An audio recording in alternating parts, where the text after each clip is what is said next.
బాల్యం ప్రతి ఒక్కరి జీవితంలో ఓ అందమైన వరం, ఓ మధురమైన జ్ఞాపకం.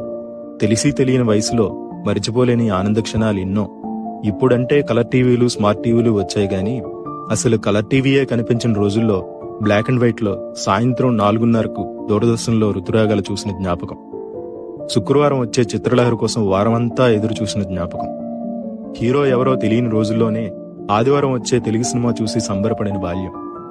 తెల్లటి చొక్కా, బొక్కలతో నిండిన నీలం నిక్కరు, కాళ్లకు చెప్పులు లేని రోజులు, బడిగంట ఎప్పుడు కొడతారా అని ఎదురు చూసిన క్షణాలు, అర్థం కాని ఉర్దూ వార్తలు, అర్థమే తెలియని మూగ వార్తలు, ఇవే అప్పటి ఎంటర్టైన్మెంట్లు.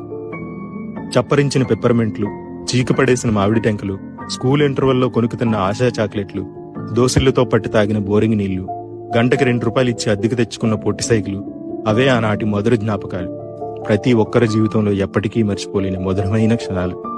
ఇప్పుడు టెన్షన్లో పడి మధ్యాహ్నం ఏం తిన్నామో కూడా గుర్తుండని దౌర్భాగ్య రోజుల్లో మనం ఉన్నాం. ఏడాది క్రితం పలానా పండుగ రోజున ఏం తిన్నామో గుర్తుంచుకునే వాళ్ళం అప్పటి తరం. గతం నాస్తి, జ్ఞాపకాలే ఆస్తి అనుకునే ప్రతి ఒక్కరికి ఈ చిన్న వీడియో అంకితం.